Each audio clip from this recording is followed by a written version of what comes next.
Hello, I'm Nathan Carlin. This is Life and Work. Life and Work is a series where we talk to scholars and intellectuals about the connections between their public scholarship and their personal lives. Life and Work is supported by the McGovern Center for Humanities and Ethics. Today I'm at Columbia University. I'm speaking with Arden Hegele. She's a lecturer in English and Comparative Literature and an affiliate faculty member of Medical Humanities. Arden, thank you so much for being with us today. I'm so happy that you came to Columbia to visit us. Well, yeah, this is really, really great. So you're from Vancouver. That's right. Right. And tell me about the beginning of your academic journey. Okay. So going back all the way to the beginning. I'm sorry, by the way, for street noise in the background. This is the music of New York City. So I grew up in Vancouver as the daughter of two doctors, but my academic orientation and instinct was always in the humanities. And so I went to college at the University of Toronto, which was a substantial geographical move, to pursue my interests in English literature. Okay. Right? And so I studied English at University of Toronto. And was there a specific area or focus that you had at Toronto or interest? Yeah, so I very soon developed an interest in 19th century British literature, and specifically Romanticism, which is like Wordsworth, Coleridge, Keats and Shelley, Byron and Blake, and then also fantastic novelists, Jane Austen, Mary Shelley, Mary Wollstonecraft. It's like this incredibly intense and germinal time. Yeah. So I became very enthralled with that area of study. And then partway along, when I was an undergraduate student, my parents actually followed me to Toronto to take jobs in their medical field. So I was hearing a lot about medicine at home at the same time as I was studying Romanticism. Oh, okay, yeah. And so your mother and father are both physicians. That's right. Your mother, what kind of physician is she? She's a hematologist and internal medicine doctor, and then she later on went and got a master's in public health. So for much of her career, she was working in public health. So in Ontario, she was working at Public Health Ontario, which was created post-SARS to respond to the next pandemic. That was after SARS 1. Interesting. So she was working in that very interesting, became even more interesting, in that very, good space around, social determinants of health and access, equality of access, indigenous healthcare and how it differed from, general population. She was very interested in all of those topics. And then my father is also a doctor, and he is a pathologist. But he pursued much more of an academic career. He was doing research in labs on RSV, the respiratory syncytial virus, and he was making some scientific discoveries related to RSV. And then at the same time, he was doing a lot of working in hospitals and also academic administration. So that career was really interesting for me as a kind of model for what an academic career could be. That was also rooted in medicine. So seeing your father as an academic sort of planted the seed early for you. You think I too might be an academic one day, kind of. Yeah. Well, I think it was a very familiar way for me growing up, with what an academic career looked like or was. So it's been interesting, in my own different career, to see what is held true from what I saw in his model, and then what's been different in my own experience, which is much more in the humanities. But yeah, I think that was foundational for me. Yeah. Okay. So parents are physicians. Your father's an academic. Your mother has a public health interest. You're at Toronto. You fall in love with 19th century British literature. That's right. Yeah. Yeah, that's right. Then what happens? Right. So I had this mentor at Toronto, Professor Alan Buell, who is a foundational figure for me in my career. And Professor Buell taught a course on colonial and post-colonial literature, but it was all through the lens of medicine, and because that was his research interest, and that introduced me to 19th century British literature, and it was a model in which medicine was fundamentally built into the conversation. Mm-hmm. He had written a book called Romanticism and Colonial Disease, which was all about how some of the texts that we think of as like integrally English, Wordsworth's poems about flowers and things like that, actually reflected concerns about British colonialism, the British Empire, and the kinds of diseases that were occurring in imperial spaces and that were, threatening to return to Britain, and how the British writers were negotiating that. So for me, that course was completely mind-blowing in many ways. Like, I learned about post-colonialism. I learned about history of medicine. I also learned and read, like, the, key works of British Romanticism. So that one really set me on my course of the kind of research I ended up doing later. Mm-hmm. I would assume, tell me if this is right, that there would be some kind of concern there about representations of the other, something the other is being depicted as sort of diseased or something, or is threatening. That's right. Right. Yeah. That's right. That's right. And he had a very thoughtful and sensitive and nuanced approach to that. Mm-hmm. We had a lot of readings from especially Indian post-colonial scholars that we were reading at the same time as we were reading, Wilkie Collins' The Moonstone, or Jane Eyre, or Heart of Darkness. So we were reading a lot of interesting and contemporary criticism at the same time. Mm-hmm. Yeah. But the culminating thing was Dracula, right? Where Dracula, this like figure of the ultimate other, this figure of disease, like comes back to Britain and starts to spread his sexually transmitted disease. So that course really set me on my track for graduate study, which is to look at 19th century British, and then especially Romanticism. Is that right? Yeah. Dracula is sexually transmitted disease. It's a reading. It's a reading. He yeah. may also have like rabies or rabies. Like there are different readings. Interesting. Yeah. But he's certainly like the figure of the other who comes back to recolonize the London metropole, which is the thing that is most feared, right? Mm-hmm, mm-hmm. Yeah. The far-flung guy who, becomes an expert in Britishness and then reconquers it and spreads his contagious condition. Interesting. Of vampirism. Yeah. Yeah. So then in graduate studies, I was very motivated to pursue both 19th century British and then also history of medicine. Yeah. So your parents had this background in medicine, and Alan Buell also had this interest in medicine, and so you just get.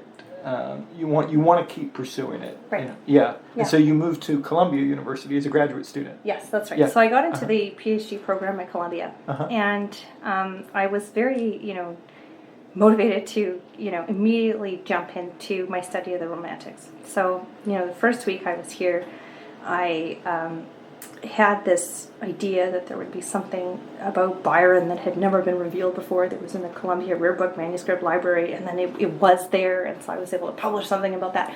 So I really jumped in at Columbia with this idea of 19th century, and then the history of medicine was always with me. So when it came time to develop my dissertation topic, I was approaching Romanticism from the idea that medicine was totally integral to poetry and prose at that time in ways that might seem unexpected and as yet unstated, and that things that seemed at first to have nothing to do at all with medicine actually reflected a lot of the ways of representing disease that doctors were using. So my dissertation work was very much about comparing medical forms and genres, like the autopsy report, or this is before psychiatry, but like the psychiatric report. Also looking at semiology as this interesting field of medicine that kind of declined, but it was all about diagnosis by means of signs. Seeing how each of those fields of medicine was shaping and in turn being shaped by the kinds of literary discoveries happening in the very apparently separate domain of poetry and prose in texts that seemed at first to have nothing to do with medicine. And my project was basically to unveil that it was all interconnected. Mm-hmm. Yeah. And this became your first book. Yes, that did. So Romantic Autopsy. Yeah, yes. Romantic Autopsy is the name of the book. Yes. The dissertation was called Reading Autopsy, and then it got revised into Romantic Autopsy for the book.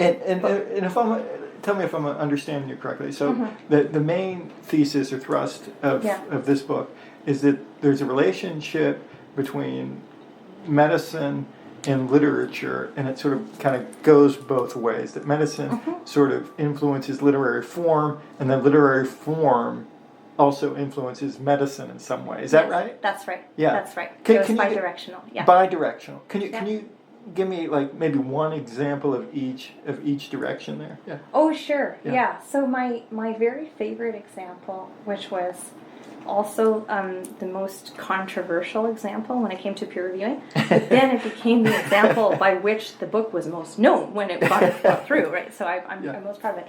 Yeah. It had to do with the representation of deviant speech. Okay? Deviant speech. Yeah. So this is from Mad Doctor's case histories. That's the historical term for people who are treating people with mental illness in the late 18th century. So I was looking at a lot of archival historical reports from people who are keepers of asylums and seeing how they represented the speech of their patients. And what was curious was that patient speech was very rarely represented, and yet the key form of differentiating somebody who is sane from somebody who is not was through their speech, right? Mm-hmm. Whether they were saying things that were deviant. Is it by deviant you mean saying like a word salad, like a patient suffering from schizophrenia? Something like that. Yeah. Like the diagnosis was done very much through the diagnosis of speech. Yeah. And it was believed at the time that speech was this is going to sound silly, communicable. But that mental illness could be communicated through speech. That it could also be communicated through reading. That if people spent too much time sitting at home reading novels, that could like turn their brain. Really? Yeah. Especially, and this is a big concern for young women's morality in particular. It's like, be careful what you read. Be careful what you read. Be careful who you talk to. Be careful what you read. Yeah. So the question of like how to represent the speech of people who are mentally ill was a very live one, because you don't want it to be transmitted to you by means of your reading of it or reporting of it. So I was looking at these archival documents to say like how were these forms of speech actually transmitted, and I noticed that they were using some representational strategies that I recognized more acutely from the works of Jane Austen, because Jane Austen is credited often by scholars as being the inventor of a kind of representational strategy called free and direct discourse or free and direct style, where she gives the words of the character but doesn't put quotation marks around it. But you can tell that it's idiomatic to the character and that this is the character's point of view. It's like this between first person and third person reporting. So free and direct style, and that's like the novel's big discovery, and Jane Austen is like the inventor of free and direct style, according to scholars of that.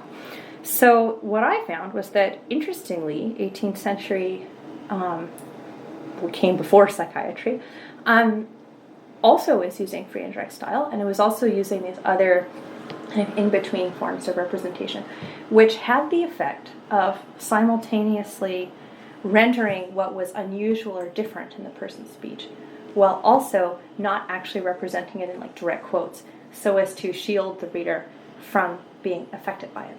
So what that allowed me to do, observing that, I was going through these madhouse case histories, and then I read Mary Wollstonecraft's novel Maria, or The Wrongs of Woman, which is actually set in a madhouse, and I was looking at the forms of representation, and that novel was using all kinds of like in-between forms to kind of half reveal and half conceal the kinds of speech that were controversial. And then I got to Jane Austen, and having observed this interaction between madhouse keeping and the novel, I was then able to read Pride and Prejudice in a totally different way, where once you start attending to it very carefully, you see that Lydia Bennet, the youngest of the 5 Bennet daughters, is represented quite pathologically, and her speech is shielded from the reader, except where it is intended for the reader to make this kind of diagnosis of her. So it allowed me to have a quite different reading of a novel that's familiar to everybody, by means of having spent time in the psychiatric archive. Yeah. That's amazing. Yeah. That's a really kind of fresh, original, kind of medical humanities reading of the novel. Yeah, that's right. And are there ways that literature then sort of kind of influences medicine? Like, have there been ways of like what you're saying, Jane Austen's free and direct style, has that made it into medical writing, or what would be an example of literature affecting affecting medicine? Medicine, yeah. Yeah. Well, I was attending closely also to how different poetic forms were connected to kinds of medical or medical adjacent writing. So in a different chapter of the book, I was looking closely at autopsy reports, historical autopsy reports of celebrity figures.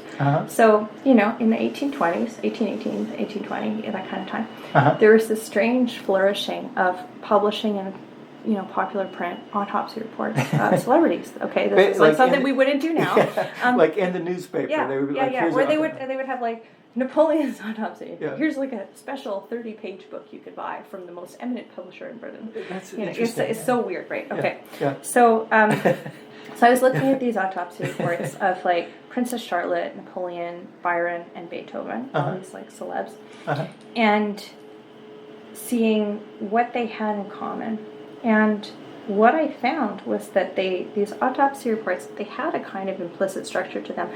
There's no protocol that were like standard form that people were using forms to do medical reporting. That's something that comes later in the 19th century, as many other scholars, not me, have said. When the forms when using standard forms for doing stuff. This is more sort of fly by night, like this is how we do it. And those are incredibly literary. And what I found was in analyzing these celebrity autopsy reports, they were borrowing a lot of interesting conventions from the form of the elegy. These postmortem reports or autopsy reports were intended not so much to just serve a medical purpose, to say like, okay, Napoleon has died of stomach cancer. It was intended to instead to provide a kind of emotional effect of consolation, or in the case of British texts about Napoleon, triumph over him at his death. But it was intended to produce all of these like other effects, and they, in order to do that, they were using techniques that would have been characteristic of poetic forms like the elegy, like other kinds of writing about death coming from literature. Right. Those techniques get picked up and put into autopsy reports. Interesting. So what I found, that would make medical writing much more beautiful. Yeah. Isn't that right? Yeah. Well, I found in particular like the example I really like, because I'm still working on it now, is from Lord Byron, who died in 1824, and his death was pretty controversial. There were like different autopsy reports written about him in conflict with one another. There's like competing ones in the newspapers, but the literary technique that was used in that instance was something called the blazon. It's a poetic technique from the Renaissance, but basically it's to partition the body of the person and to associate every organ with a particular morality or virtue, or a symbolic freight. So in the case of Byron, it's like his brain is the heaviest ever on record. His heart is enlarged but flaccid. His lungs show his athleticism, but his liver is showing the sign of decline into alcoholism. Oh, okay. His clubfoot is the sign of his diabolical nature. Like all of it was like really heavily charged with symbolism. So for me, like that's a poetic device. Yes. Yeah. And the purpose of revealing the autopsy report is not to serve like a medical function. It's to give popular readers access into the body of this person of interest. And all of its symbolism. So that's an example of how medical, I'm going to put scare quotes around it in the air for our in-person conversation, but how medical writing is, colored by poetic technique. And the people writing these autopsy reports, they were physicians, pathologists? They're physicians. They're physicians. They're physicians. In the case of Byron, he had two physicians treating him. At his death, who wrote like different competing reports, and then his valet wrote his own report. So, but the specialization of a pathologist is not quite a thing yet. Right. Yeah. So I guess what's interesting to me, sort of about that, is it's a form of creativity in writing for a wider audience that I think would be very meaningful and that many physicians sort of crave today. Yeah. But most don't have access to that. Right. You know. Yeah. That's interesting. That in some ways that the practice of medicine was sort of inherently more, I guess, more meaningful, more creative, something like that, more aesthetic than writing an electronic medical record today. It's not. That's right. It's usually not poetic. That's right. That's right. Yeah. I think the forms were much more flexible, which allowed physicians to be creatively experimental in ways that were probably very fulfilling for them. Mm-hmm. Yeah. Mm-hmm. Yeah. Yeah. So that's your first book. Yeah, that's right. Then you do a postdoc at Columbia. Is that right? Yeah, that's right. So I mean, the first book, just to get the chronology totally accurate, the first book came out of my dissertation, but I revised it substantially, and it was published 6 years after I finished my PhD. I did a postdoc at Columbia at the Society of Fellows in the Humanities, which is in the Heyman Center for the Humanities, where my office is now. That's where we're speaking. So I did a postdoc at the Society of Fellows at Columbia, and that was an extraordinary experience because I was in a group of 9 fellows, and everybody was there for 3 years, and we were all sort of on different timelines, but everybody was there for up to 3 years. And I was the only literature person there. Everybody else was working in other fields of the humanities, particularly different historians, American historians, British historians, Chinese historians, architectural historians. Everybody was working on history in different ways. And what united us was a common interest in the history of science. And in particular, we kept noticing that... was that by design or accident? I'm not sure. Not sure. I think that the fellows were selected, independently on the strength of their applications. But what we discovered when we were all brought together is that we had all of these strange interests in common. And just a funny example, we had to give talks every week about our work in progress. And we kept noticing that this American physician from the late 18th, early 19th century, Benjamin Rush, was coming up in like every talk. And eventually we're like, yes, every time Benjamin Rush was mentioned. So we had all these interests in common. And so that really reoriented my scholarship around less the literary form dimension and more around the history of medicine, medical humanities dimension. And that's what brought that cohort of postdoctoral fellows together. So we began to host guest speakers in medical humanities. We did a lot of events and conferences in medical humanities in those years because of this common interest that we all had. Right. Yeah. Yeah. And do you feel like this is kind of when you made like a strong medical humanities turn in sort of your own thinking and writing? I mean, it's been there from the beginning, it seems like. Yes. Yeah. Yeah, absolutely. Absolutely. And it was partly at the inspiration of a mentor who said, you really are working in the medical humanities, and you should make that clear to yourself. Yeah. So I made a kind of a firm switch into medical humanities. While I was a postdoctoral fellow, I began also working with Dr. Rishi Goyal whose office is in the same building, and he is an emergency physician, professor of emergency medicine at Columbia, but also a PhD in English literature. Oh, wow. And so, unbeknownst to me at first, while I was a grad student, he had founded a major in medical humanities at Columbia. He founded that? He was the founder of that major. It's an undergraduate major in the Institute for Comparative Literature and Society. So it's like housed in comparative literature, but it's a medical humanities major. So I was introduced to him in 2017, and we hit it off right away. We're like, this person really gets what I'm working on. We really get each other. And so we launched Synapsis, a health humanities journal, in 2017. So just to say a couple words about that, Synapsis is a digital publication, I guess an online magazine you could call it, that we intended to be a department without walls. That was our subtitle for it at first. We wanted to create a space where people could speak in a very scholarly and rigorous way, but not jargony, not specialist, but across disciplines to one another, from medicine, from other health professions, but also from philosophy, English, different kind of language studies, and bioethics, like the whole sort of spectrum of medical humanities, and that people could, from their discipline, talk across disciplines to one another. And so we created that in 2017, and that grew. That online journal, it's publishing now. We continue to co-edit it. It grew to eventually become an edited volume that we did together of long-form pieces that were first published in Synapses, and then now over 1,000 articles that have been published, and hundreds of writers, and it's just been this amazing, almost 10-year project now. That's very, very impressive.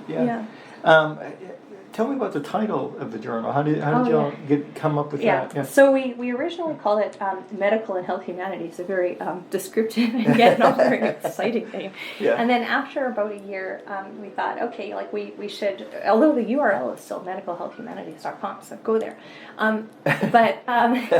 But we liked Synapses because we liked, from neuroscience, synaptic plasticity. The synapse is something that connects ideas. So that's how we came to that. Connecting ideas. It's about connecting ideas. Yeah. And a kind of biological route but also we like the sound and similarity with synopsis and synoptic reading. Oh, okay. I'm going to be teaching the Oresteia in like an hour. We're going to do a synoptic reading of 3 different pieces of that drama. So, yeah, we liked that the word had these etymological connections with kinds of reading and also with kinds of brain cells and with different forms of connection between them.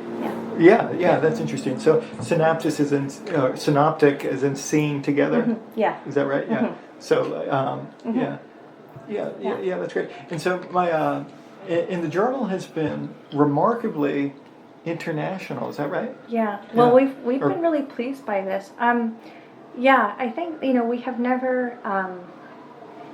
We were never very prescriptive about what it ought to be, but what we do is every year we recruit writers by sending out a call for writers, and then we see who writes into us. But over the years, it has become quite international. We have very strong North American writing, but we also have writers from Australia and from different European countries. We have writers whose fieldwork is taking them into South Africa and Malawi. We have a lot of writers from India.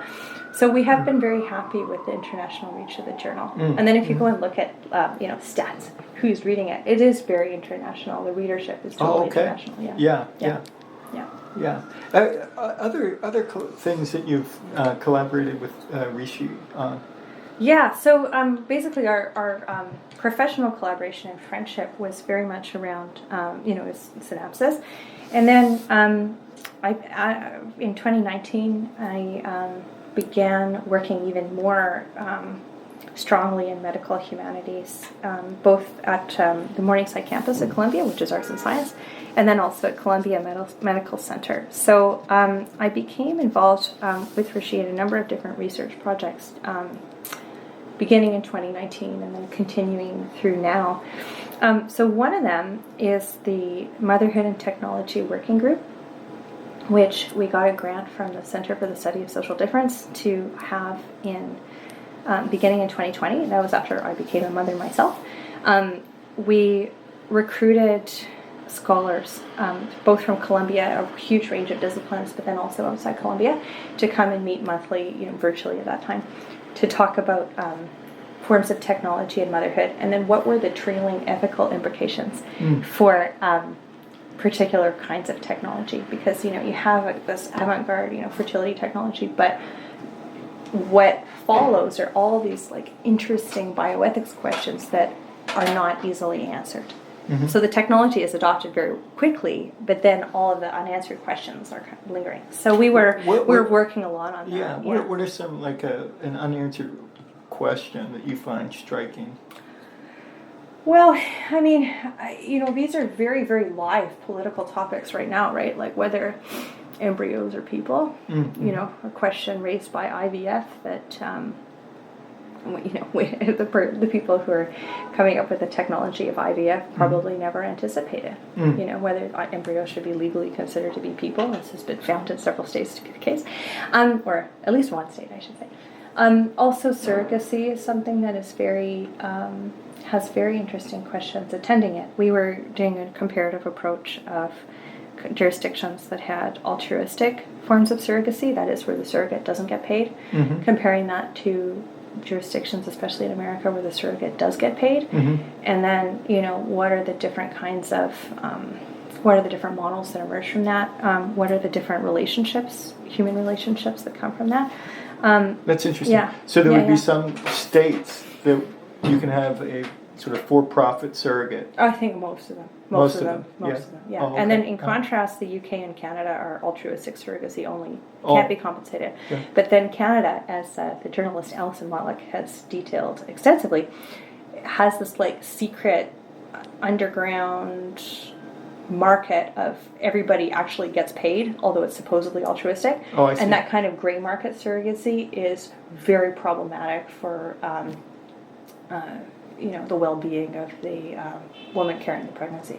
Yeah, it's because it's less regulations and things kind of like that, or it's regulated, but because the all the money exchange happens under the table, there's no protections, right? So it's very so they adhere to the altruistic regulations, but then there's the secret transaction taking place. Oh, it could be so I'll give you this money and then you never do or something. Yeah, like or the person might have a health problem and then there's no recourse and stuff like that.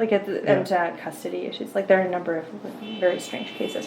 So this became interesting for us because New York State was and changed its laws around surrogacy. I think it was 2020. Sorry, a car horn is honking behind me. So okay, New York State changed its surrogacy law in 2020 to become more of a for-profit surrogacy state. And then there's questions around does making it for-profit, is that protecting the rights of the people who are carrying the pregnancies, or is it actually eroding their rights? Will this become a center for medical tourism? We were looking a lot also at Ukraine because that is an international center for surrogacy. It is. Yeah. Oh, yeah. And then in the first weeks of the war, you had all these babies being kept in basements. It was a complete nightmare. So we were looking a lot at those kinds of international cases as well. So all of that is to say it's an absolutely fascinating content area. So in 2023, Rishi and I organized a conference here at Columbia on conception and its discontents. We've decided we would focus our very vast scope of motherhood and technology, which could be anything, to the first 3 months of pregnancy, and then all of the different kinds of testing or technologies that might get you to pregnancy and then get you through the first 3 months of pregnancy. And we had a conference here about that. And then the product of that conference and many of the papers that were presented there are now being turned into the special issue for the Journal of Medical Humanities on this topic of conception and discontents. We're very pleased to have this special issue. Okay, good. Yeah, well, hopefully it will be forthcoming soon, I hope. Yeah. People are pretty much done. Yeah. So it's Rishi sort of pulls you into the medical campus, is that right? And then you do some work with Rita Sharon, is that right? That's right. Yeah. So Rita Sharon and I got a grant from the provost in 2019. The grant ran through 2019 through 2021 on pioneering a class that was half medical students and half graduate students in the humanities. And it was the first attempt at a cross-campus graduate course that would count on both campuses. So we taught that during the pandemic year where everything here was virtual. And we had the cohort of 20 students, and half of them were health professions or medical students, and then the other half were all grad students in the humanities. And it was quite experimental. We made them work together in pairs to produce writing projects together. We made them do some clinical witnessing of one another's work, in the capacity that remote learning allowed. So I think that was very exciting for us because it was our first sally into trying to bridge some of the structural impediments towards cross-campus collaboration at a deeper level.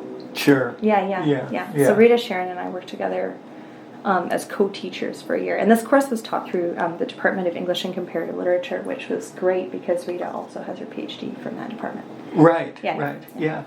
Well, that's an exciting sort of class. Sort of to teach. So it seems like you're just slowly but consistently sort of moving from literature towards medical humanities, but all retaining literature as well. That's right. Yeah. That's right. Yeah. Yeah. I mean, I think I have kind of a commitment to that because I think the best interdisciplinary work comes when you know your starting discipline pretty well, and then you can do good interdisciplinary work. Right. Yeah, being rooted in a discipline. Yes. So I still have stayed very connected to my initial field of British literature, but from there I've been able to make all of these leaps, and particularly like in teaching, I've taught things that have nothing to do, of course, with 19th century, like a whole range of classes in medical humanities. But like what are some of those courses? So I did one last spring on conception and its discontents based on some of the work that had gone in from the working group. I did a course, this was more rooted in my book, on 19th century literature and the history of anatomy. A class I teach often is Contradictions of Care, which is like a bioethics course, supplemented by novels and memoirs. I teach that often for the medical humanities major. I did medical fictions, romantic to modern. I did climate and pandemic. I did literature and health humanities. I have like many different courses in the roster, which might have more or less something to do with my initial field of study, but I feel still being rooted in my initial field of study keeps me honest. Yeah. What do you feel like students gravitate to the most? Great question. I think students really like contemporary fiction. I think they really like contemporary fiction. I teach Clara and the Sun often by Ishiguro in the Contradictions of Care class, and I think that's one of students' favorites that I do. And then there was a newish book, Maddie Mortimer's Maps of Our Spectacular Bodies, which I actually reviewed for Journal of Medical Humanities. That was a nice opportunity for me to get the book and read it, and then think, wow, my students would love this. So I teach that book too, and I think they really like that. It's quite experimental formally, but also totally readable. So I think students really like contemporary fiction. But then what I try to do is to ground those classes in a longer history of medicine and to talk about the epistemological changes that allowed us to get to this point. Yeah. And so looping back to a previous part of the conversation when we're talking about the relationship between literature and medicine and it being sort of bi-directional. Marilyn McIntyre, she has this book called Patient Poets. I'm not sure if you've ever... I don't know it, but I'm going to write it down.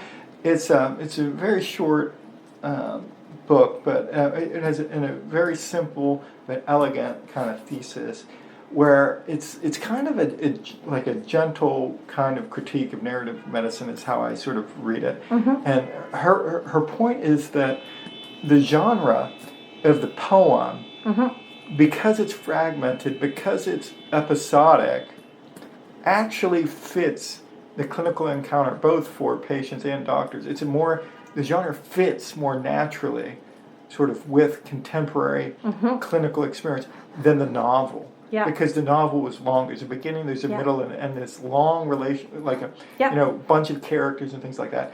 And medical care is just too fragmented today. Sometimes you see a doctor one time and then that's it. You never see them again. So it's like, or the other way around. You see a patient one time and you never see them again. So it's episodic. How does that thesis strike you? Oh, I think that's fantastic. Yeah, I think I really, based on your description of it, I really believe it. And that the approaches of reading poetry, which allow us to apprehend fragmentation and to appreciate it and to give names to it, those strategies might actually help us to experience our clinical encounters in a more understanding and empathetic way. That the capacity to being able to interpret a piece of fragment dissociated from something else and then to try to intuit a whole context behind it while also close reading very carefully the small thing before us. that strikes me as being probably a very accurate thesis. When I say that students like contemporary fiction, I think contemporary fiction can give a good point of view to what it is like for an individual to experience an illness. So like the Maddie Mortimer book is about an experience of cancer, and the voice of cancer is represented directly in the book, which is somewhat scary to read, actually. Yes, it's unsettling. Like cancer actually, it has a voice. It's a horrible voice, but very creative. So I think that the form of the novel might, with its polyphony and multiple characters and capaciousness and ability to tell a long story, it might be more adapted to recounting an individual's journey through an illness. Whereas a short, fragmented, contemporary modern poetry form is perhaps better adapted to a clinical encounter. Well, that's interesting. Yeah, very nice. Very nice. Yeah. What you're saying about the novel, maybe it's valuable as a genre precisely because it's so different than the clinical experience. It sort of gives more, and than the poem could. So as a medical student or something like that, you have an N of one here, and here is the whole story. Here's the whole imagination, and maybe in some sense that's what they're longing for. That they don't necessarily get. Very nice. And I think as well, like the tradition of writing by doctors. Of course, there are many doctors who write novels, but the preeminent examples that always jump out to us are all these short forms, aren't they? It's like the short stories of Chekhov and Conan Doyle short stories of Around the Red Lamp. William Carlos Williams with like short poems. It's funny, like the short forms have always been preeminent. And perhaps that is for that reason that clinical encounters is short. Yeah. Nice. Yeah, I got to know Samuel Shem fairly well. Oh, right, of course, he's written long form. Right, yeah. And when he started sort of writing, he wanted to react specifically against that. He said everybody else is writing short stories, and I want to be a novelist. I want to write long novels, and a lot of his books are sort of kind of very long. So that's kind of an interesting sort of point as well. But he's done what others have not done, which is to show like longevity, like medical education or complex social systems in hospitals. Like it's like a George Eliot trying to give a picture of a whole community. Like it's more in that tradition where the novel allows for that. Like, that's right. That's right. That's right. And so, what are you working on now? So now, I am doing something different for me, which is I'm writing a trade book. I'm writing a biography of Lord Byron, and I'm happy to say, at the time of our conversation that I've written the whole manuscript. I'm just doing my references, and I'm going to turn it in soon. That is amazing. Well, I also want to just point out how rare it is for an academic to get a contract to do a trade book. That's an amazing accomplishment. Thank you. So, there is, of course, as one would expect from me, there is a strong attention to the medical register of Byron's life. I had my interest in his autopsy report peaked in my other book, and that's like the thing with which my new book begins, but it goes, many other directions from there. It begins with that. Yeah. But basically it says like the autopsy report stood in for quite, as a kind of, symbolic representation of who he was at the end of his life, stood in for quite a different narrative about him that was hidden and excised, and that he canceled in his own manuscripts. So my book is an attempt to look at the evidence of his archive, and especially all of the cancellations he made in his writing, and like all of the deleted sections, all of the things he chose not to publish, all of the burned stuff, and to say like, who is this guy when we take all of those things into consideration? Interesting. How did he curate himself? And how did he struggle against his own curation? And so I look a lot at his medical archives. I was in Scotland looking at, files of doctors' reports to him, telling him, how do you lose weight and how do you treat your clubfoot. And is this in Glasgow or Edinburgh? It was in Edinburgh. It was in Edinburgh. But the collection it was a huge cache of manuscripts that was passed down for many generations in the family of his publisher, and only recently have they given them to the National Library of Scotland for people to see. So now anybody can go, which is great. So I was looking at this, tremendous stuff. It was like doctor's advice to him, telling him to, this is your weight loss diet, Lord Byron, and he follows it and he loses 50 pounds. And, this is still good advice? I don't know. Well, yeah, I mean, it was about moderation, right? Which is good. He was, I was looking a lot at the drugs he was taking and, his drug dependency, and trying to give a different account for why he needed a personal physician when he was self-exiled from England in 1816, which I think has to do with drug dependency. Found some doctor's reports telling him not to do so much hash. That's interesting as well. So there is a great deal of attention to his medical archive as part of that work. But the book has a broader picture than that in trying to reconstruct who he was and his biography through the evidence of his deletions and erasures. Yeah. And what's the vision that you come to? What do you feel like your vision of Byron is? Well, he's come down to us as this heroic, larger-than-life figure, this amazing lover, the guy who died in the service of Greek freedom, who sacrificed himself for Greek freedom, and, amazing athlete and, larger-than-life historical figure. And all of those things could be true, but what the book shows is that all of that was through a very intense effort of will that went often against his natural habits, and that he had to really diminish himself in other areas that might, be most laudable or worthy of recovery today, right? So that he ends up being a more complex and less heroic and also much more contemporary figure. I mean, we're all used to the idea that you have to curate your personality online or in your public persona in your professional life, and he's an example of somebody who really did that to his own cost. So that's where the book ends. And that's what you're picking up. Well, that's wonderful. Well, thanks. I'm really happy for you and this direction that your career is taking. It's been an absolute delight talking with you today. Well, thank you for coming. I was so gratified to know that you were visiting Columbia. So thank you for coming to see my office. Yeah. And thank you for this time, and I wish you all the best on your journey forward. Thank you. Great seeing you.